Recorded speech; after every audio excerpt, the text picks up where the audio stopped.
வணக்கம்.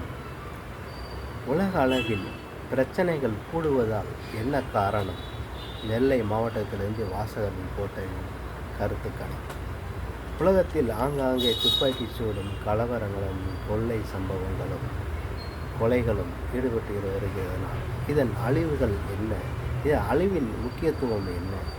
மனிதர்கள் கண்ணீர் சிந்துவதும் இரத்தம் சிந்துவதும் இந்த பூமியில் விழ விழ ஆங்காங்கே கொலைகளும் கற்பழிப்பும் போன்ற சம்பவங்கள், மரண ஓலைகள் கேட்டுக்கொண்டே இருக்கிறது.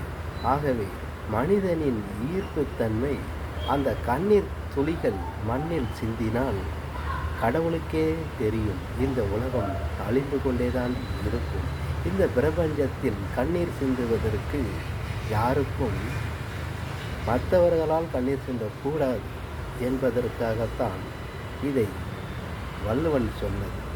ஆக அப்படி இருக்கும் தருணத்தில் கண்ணீர் சிந்தினால் ஒரு பக்கத்தில் கொலைகள், கொள்ளைகள் நடக்கத்தான் செய்கிறது. உலகம் ஒரு முழு உருண்டையாக இருந்தாலும் அதில் ஓரளவு அழிவுகளைத்தான் சந்திக்கும். இந்த பிரபஞ்சத்தில் அதைத்தான் கூறுகின்றன. ஆகவே இரத்தம் எந்த அளவுக்கு நாம் பூமியில் விடுகிறதோ ரத்தாறு தான் ஓடுகிறது. பாலாறு ஓடணும், தேனாறு ஓடணும். அப்படி தருணத்தில் ரத்தாறு ஓடனாலும் இந்த கண்ணீர் சிந்தனாலும் ஆக மொத்தம் அழிவது உலகம் முழுவதும் ஆங்காங்கே அழிந்து கொண்டுதான் இருக்கும். உதாரணம், அமெரிக்கா முதல் துப்பாக்கி சூடு வரை மும்பையில் அடுக்குமாடி கட்டிடம் தீயரிப்பு சம்பவம், அதில் எத்தனை பேர் உயிர்கள் போனது. தமிழ்நாட்டை எடுத்துக்கிட்டிங்கன்னா கள்ளக்குறிச்சியில் எத்தனை பேர் பலியானார்கள். இப்போ கடைசியில் வயநாட்டில் 400க்கும் மேற்பட்டவர்கள் இறந்து இருக்கிறார்கள். 500 குடும்பங்களே இல்லாமல் போயிருக்கிறது. இப்படி ஆங்காங்கே சம்பவங்கள் நடந்து கொண்டு இருக்க காரணம் மக்களின் கண்ணீரும் இரத்தம்தான் காரணம்.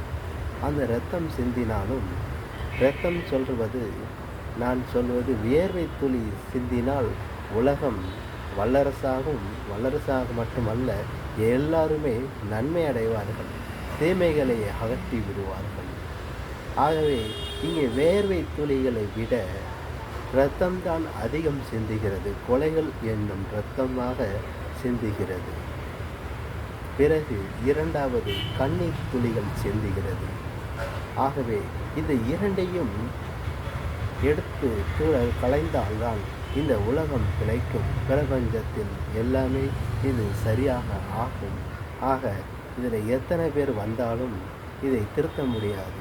ஆகவே இந்த கண்ணீரையும் இந்த இரத்தத்தையும் எப்போது நிறுத்துகிறார்களோ அப்போதுதான் நமக்கு நல்ல காலம் ஒரு பூத்து இருக்கும்.